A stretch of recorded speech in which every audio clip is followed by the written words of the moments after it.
Hi, welcome to today's devotional podcast with Dr. Jacob Al. We are continuing our series, Naked and Not Ashamed.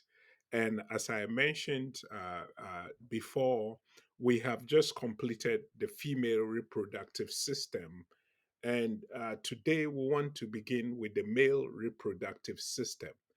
And once again, just to recap why we are doing this series, as I mentioned, there was the need for this information on sexual intimacy to be put out there in the Church of God uh, in this dispensation to understand the importance of couples in a marital context striving to satisfy themselves sexually.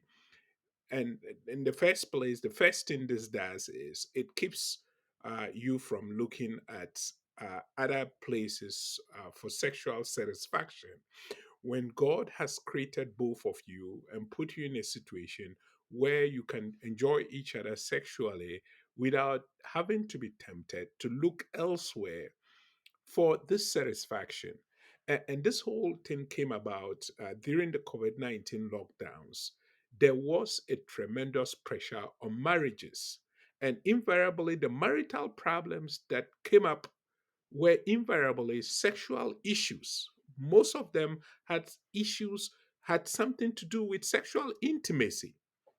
And so, having been in a PhD program in psychology, majoring in marital Christian marriage and sexual intimacy as my majors, I saw it necessary to equip the church, the body of Christ, with this knowledge about the various uh, uh, issues that affect the marriage, uh, Christian marriages, especially in the context of sexual intimacy, and how that we have allowed the enemy to close our eyes to this very act that God had created and called it good and gave it as a gift to marriage couples that they can enjoy each other. Obviously, thinking of procreation as one of the reasons for.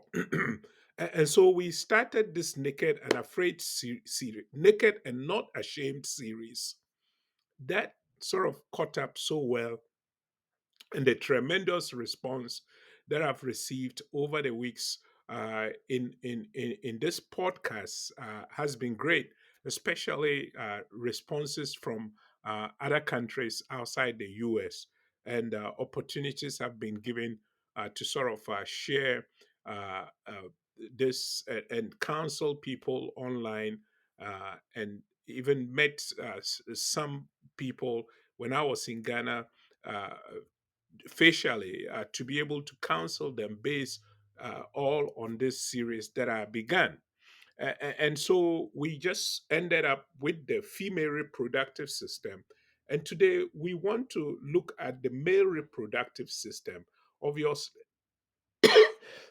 excuse me, obviously, beginning with the penis, which is the main sexual organ that most people are aware of. So, as usual, we want to look at the uh, the episode 34, which is the male reproductive system, and we want to look at the penis. And so our text, as usual, is taken from Psalm 139. We're going to be reading from verses 13 to 14. Psalm 139, 13 to 14. For you formed my innermost being. You knit me together in my mother's womb. I praise you, for I am fearfully and wonderfully made. Marvelous is your works, and I know this very well. Psalm 139, 13 to 14. So there are three basic male sexual organs. When you talk of the male reproductive system, you are looking at three organs. The first organ, which we'll be looking at today, is obviously the penis, with its glands and tissues. Then the second is the testicles, also called uh, the gonals or sex glands. So then we have the prostrate gland and the seminal vesicles penis. That's the prostrate gland. So these are the three main organs that make up the male reproductive system.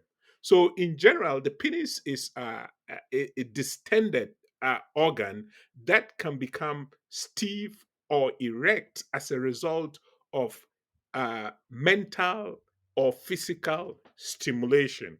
So, this is very important. The penis, which is looked at as a distended organ. What does that mean? A distended organ simply means that the penis is not perpetually stiff. It is an organ that reacts to senses and touch. And obviously, it has to do with um, the result of a mental uh, focus and obviously physical stimulation. Men are created in such a way that they are very, very visual. And once they begin to have a mental picture of any sexual situation, then it creates some messages to be sent down to cause the blood flow in the penis to increase. And we'll look at the details of this. And then it stiffens. Now, it it can stiffen to or erect when it's stimulated physically, but it doesn't even need to be stimulated physically. Just a mental picture or mental stimulation can cause an erection in the penis. So the penis is composed of three columns of spongy erectile tissues. The middle column containing the urethra are known as the glands. So the penis head is very sensitive to touch. When sexual contact is made, the glands is filled with nerves, and that helps build tension during orgasmic excitement. So we're talking of the head of the penis. Uh, it is very sensitive to touch, and that is the most sensual part of the whole organ. So when sexual contact is made, the gland is filled with nerve endings that help build tension during orgasmic excitement. So with the nerves that are so sensitive in the head of the penis, the the male gets sexual excitement when there is tension and touch and stimulation to the head of the penis, and that is how this constant tension and sensual nerves flowing through the head of the penis causes orgasmic excitement, and that is where ejaculation happens. Okay, so when a child is born, a fold of skin called uh, the prepuce or foreskin covers the glands. Prepuce is something that we heard of also in the female genitalia. Remember when we talked about that, the covering of the clitoris, the head, the hood of the clitoris, we talked about the what is called the prepuce. Now, for in the male organ, which is the penis, the prepuce is also known as the foreskin that covers the glands of the head of the penis. So smegma is a greasy secretion that accumulates on the foreskin unless it's kept clean. So the tightness of the foreskin can interfere with erection and intercourse. So these reasons have led to a growing popularity of circumcision as a hygienic measure shortly after birth. So there is this secretion that comes out from the foreskin that covers the actual penis, head of the penis, and it's a greasy secretion. And so when a male is not circumcised, it is important that the head of the penis is kept clean, hygienically cleaned consistently, because of this smegma and greasy secretion that comes out of it. And that is why in most cultures, circumcision takes place as a hygienic act to keep the head of the penis clean and cleared from this secretion that comes from the foreskin that covers the gland, the head of the penis. Now, there are religious reasons. Some cultures do take, we obviously know, uh, and we will get to that. The children of Israel were instructed to circumcise their kids on the eighth day. So, some circumcision is done, and circumcision is the cutting away of the foreskin that covers the head of the penis. And so, while most cultures will do it for hygienic purposes, religious purposes accounts more for circumcision. That is the cutting off of enough of the foreskin. The glands are exposed following circumcision by cutting off enough of the foreskin. Now, some people have practiced circumcision by custom or by religion for many years. So, interestingly, uh, this is this is the only time that we hear of uh, we hear of operation carried out, surgical operation mentioned in the Bible. It was God's command approximately 4,000 years ago that this operation be carried out on the eighth day after birth. So, blood clotting and infections preventing factors are at their peak in a baby's life on the eighth day. So, a finding that has been found only in the last few decades. So the issue here is this: um, when a child is born on the eighth day, there is sort of like a blood uh, clothing and infection prevention factors are at their peak in the baby's life on the eighth day.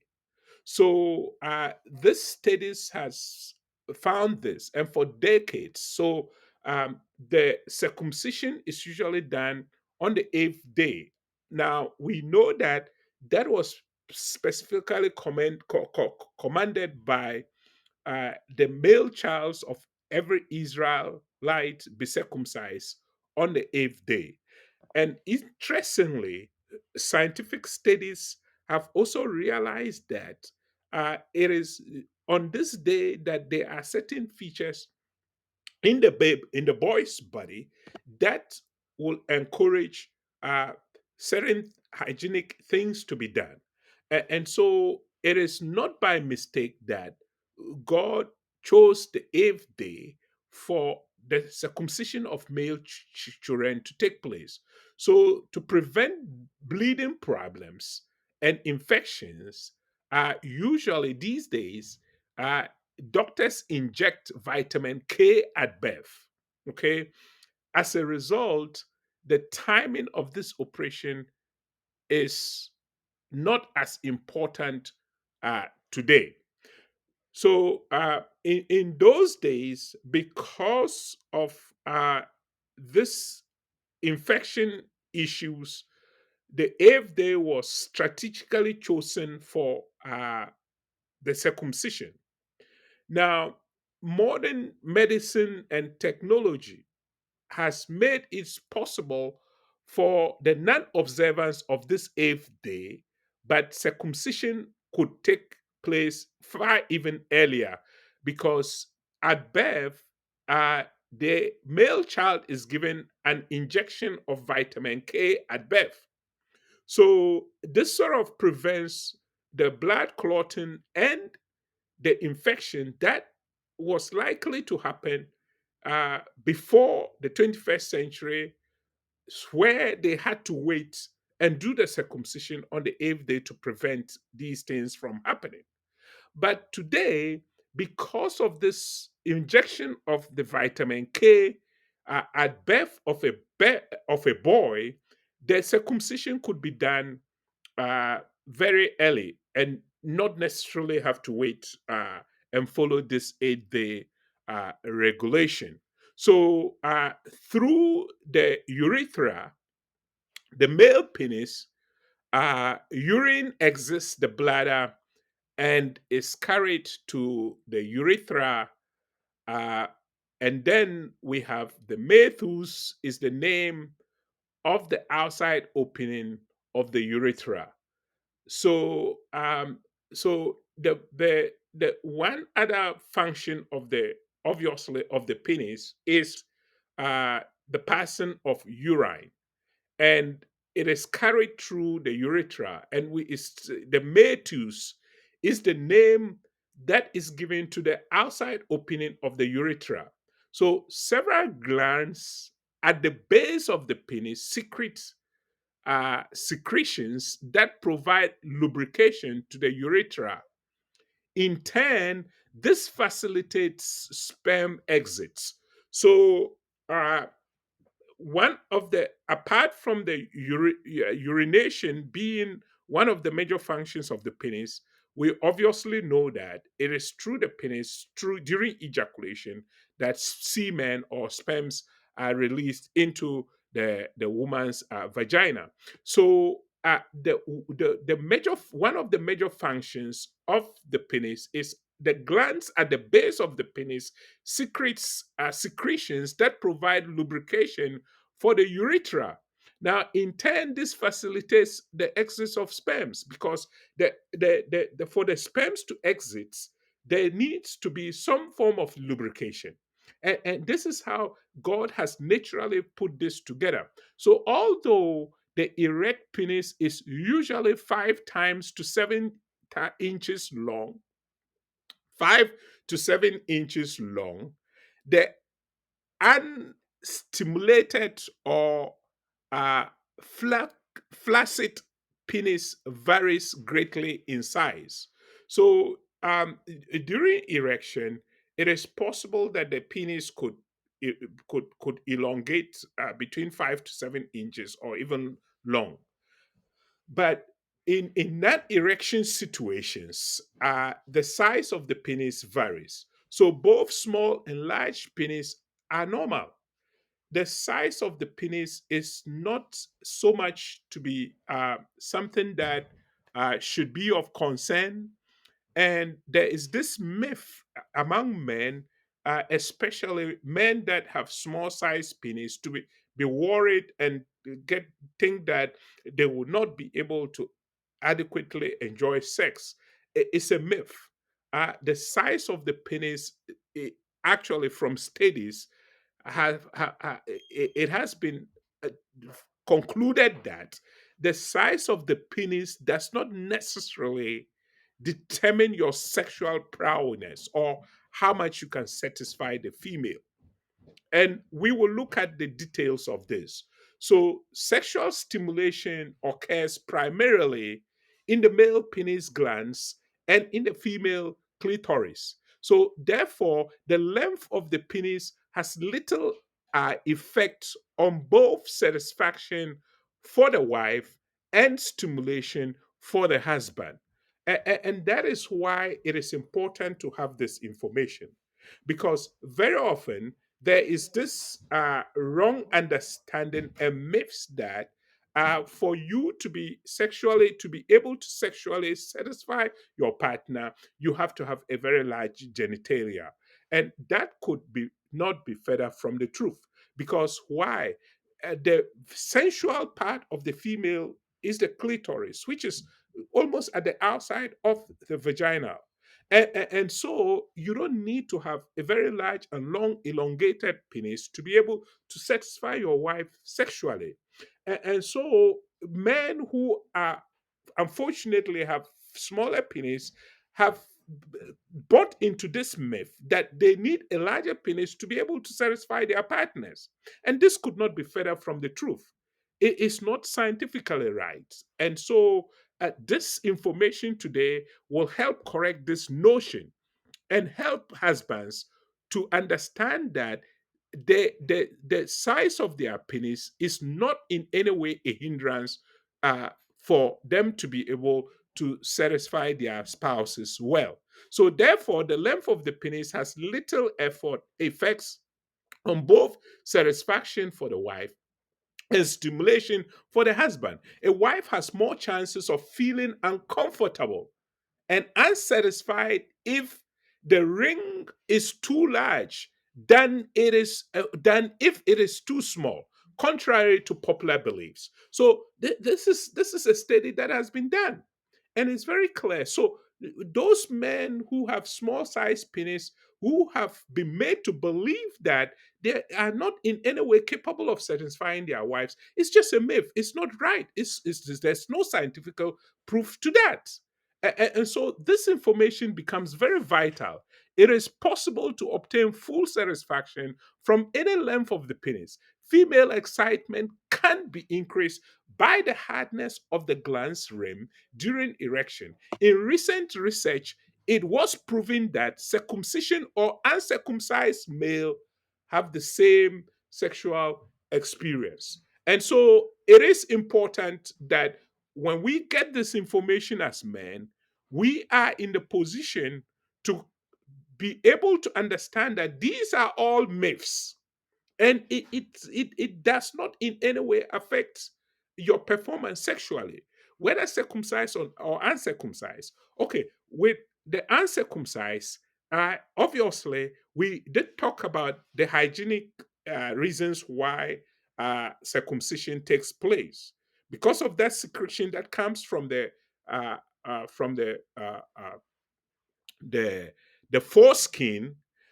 It is important that's why some cultures will do the circumcision for hygienic reasons. Other cultures do it for religious reasons. But when it comes to sexual satisfaction, studies have proven that the circumcised or the uncircumcised male have the same sexual experience. And so this is very good information for all male, whether you are circumcised or uncircumcised, to understand that you have the capacity to be able to satisfy your spouse just as somebody who is circumcised or uncircumcised. This is good information, and this is the introduction to the male reproductive system as we have it today. We will continue with the next organ, which is obviously the testicles, tomorrow, or whichever time we are able to bring this podcast to you again. As I usually say, look, we will be talking about certain issues that the penis may have. But today, this is just an introduction, and there have been good information given out there. So I just want you to understand, if you are a male and in any way you have felt belittled by the size of your penis, either it is too, you think it's too long or is too short or too small, I hope the information you have received today have sort of cleared all the myths that you have believed over the years that has probably hindered you from enjoying sexual intercourse. And whatever the problems are with regards to the penis, we'll be discussing the details later as we go through this series. But it's my prayer that you will understand that God created the penis, specially for you. And whatever size He chose to give you, you need to appreciate God for it and get the information that will help you to still be able stimulate and satisfy your wife and your partner adequately. And you will be getting a lot of this information as we go through this series. Thank you for taking time to listen to today's devotional podcast. And as I usually do, I want to pray for those who may have issues with their penis, this part of their body. This, if you are a male and you have problems with this part of your reproductive system, I like to pray for you.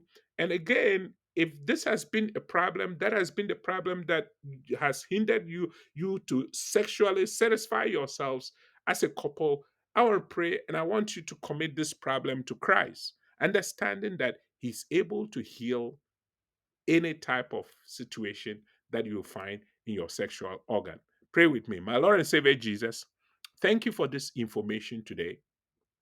I commit my life into your hands and I pray and thank you that you created me and you fearfully made me to fulfill whatever your divine purpose is for my life.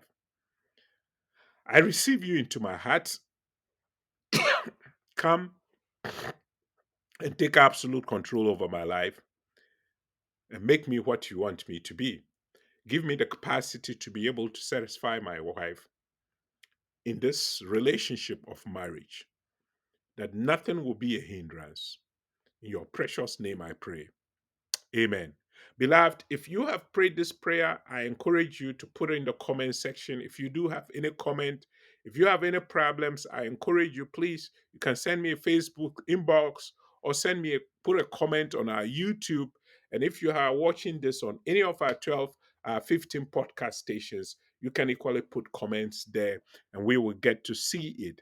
I want to continue to invite. If you live in the Spotsylvania, Fredericksburg area, I invite you to our Easter service on the 17th.